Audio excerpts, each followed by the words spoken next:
Bismillahirrahmanirrahim. Alhamdulillah wassalatu wassalamu ala Rasulillah wa ba'du. Alhamdulillah, syukur kita kepada Allah Azza wa Jalla kerana kita telah selesai daripada menunaikan ibadat puasa Ramadan yang difardukan oleh Allah Subhanahu wa taala kepada kita.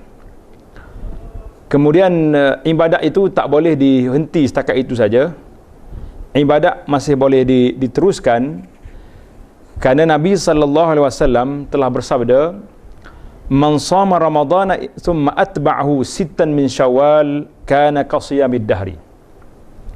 Siapa yang berpuasa Ramadan kemudian dia mengiringinya dengan 6 hari dari bulan Syawal, maka seperti dia berpuasa sepanjang tahun. Hadis ini riwayat oleh Imam Muslim. Hadis ini menunjukkan kepada kita galakan supaya melakukan puasa 6 hari. Ataupun dalam istilah orang Melayu disebut puasa 6. Yakni puasa ini dilakukan di dalam bulan Syawal selama 6 hari. Adakah 6 hari ini mesti berturut-turut ataupun boleh berpisah? Jawabnya, tidak ada arahan supaya kita berturut-turut. Mesti 1, 2, 3 sampai 6 baru berhenti. Tak. Mungkin kita boleh mula puasa pada hari yang kedua. Hari pertama sahaja dilarang daripada berpuasa. Kerana Nabi sallallahu alaihi wasallam beritahu larangan berpuasa itu pada 2 hari raya. Hari raya Fitrah dan hari raya Adha. Itu haram kita berpuasa pada hari tersebut.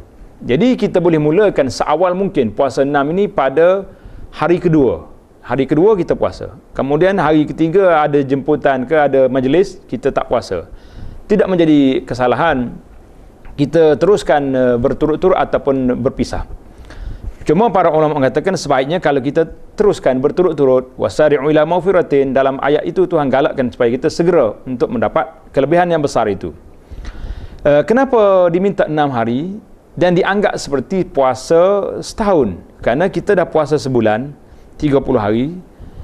Jadi sudah 30 kali 10 gandaan puasa. Jadi 300 hari kita sudah puasa. 6 hari lagi bermakna 360 hari. Cukuplah setahun.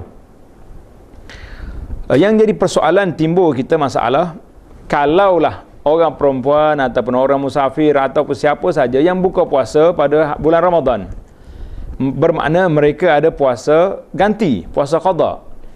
Bolehkah tidak mereka melakukan sunat 6 Syawal dulu ataupun wajib mesti kena qada dulu? Di sini ada 2 pandangan ulama. Yang pertama mengatakan boleh kita lakukan puasa 6 dulu, kemudian baru kita qada. Mana dalilnya? Dalilnya iaitulah Aisyah radhiyallahu anha berkata, beliau sendiri tidak mampu mengqadakan puasanya kecuali pada bulan Syaban tahun yang akan datang. Bulan Syaban tahun yang berikutnya, lima kanati Rasulillah, kerana sibuk dia melayan Nabi sallallahu alaihi wasallam. Maka mereka mengatakan, para ulama mengatakan, ini menunjukkan bahawa Nabi kita tidak melarang Aisyah daripada melakukan puasa sebelum itu. Dan tidak munasabah Aisyah yang begitu kuat beribadatnya tidak melakukan puasa 6 pada bulan Syawal. Tak logik, tidak munasabah. Maka perbuatan Aisyah ini menunjukkan boleh kita tangguhkan puasa 6, puasa qada sehingga ke bulan Syaban yang berikutnya. Jangan lebih daripada itu. Pendapat yang kedua mengatakan tidak boleh melakukan. Berdasarkan hadis Nabi kata tadi, man shama Ramadan thumma atba'ahu. Siapa dia puasa 6 kemudian diikuti dengan puasa. Jadi kalau siapa dia puasa Syawal dulu, bermakna dia puasa sebelum habis Ramadan. Ini dalil yang kedua. Walau macam mana pun kita memilih pandangan pendapat Aisyah radhiyallahu anha yang mengatakan boleh kita dahulukan puasa sunat itu kerana puasa Ramadan itu diberi kelonggaran sehingga kepada tarikh dalam masa 11 bulan yang akan datang.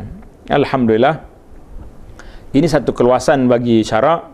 Cuma saya mengatakan sebaik mungkin kita puasa qada dulu, kemudian diikuti dengan 6 Syawal.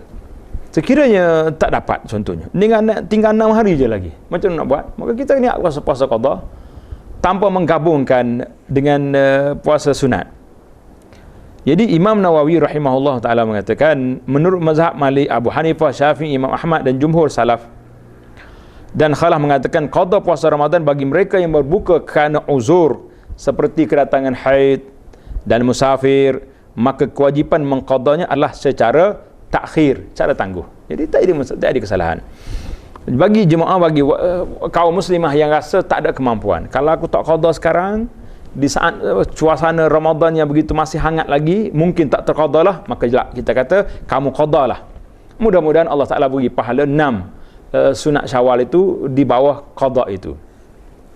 Yang terakhir, iaitulah menggabungkan puasa qada dengan puasa 6. Ya, antara persoalan ini berlaku khilaf di kalangan ulama. Sebahagiannya yang berpendapat tidak boleh mencampurkan niat puasa sunat dengan fardu.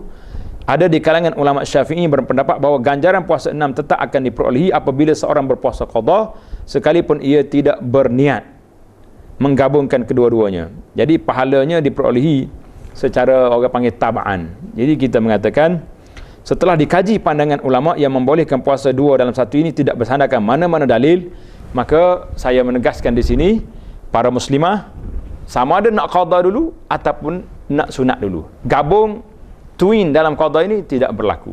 Jadi kita buat mana-mana satu pilihan. Risalah ini hukum menggabungkan puasa 6 dengan puasa qada, dan kelebihan puasa 6 ini boleh didapati dalam website abuanasmadani.com atau abuanasmadani.blogspot.com. Boleh diambil dan disebarkan. Jazakumullahu khairah. InsyaAllah semoga Allah Ta'ala qabul amal yang kita lakukan. Sekian, wassalamualaikum warahmatullahi wabarakatuh.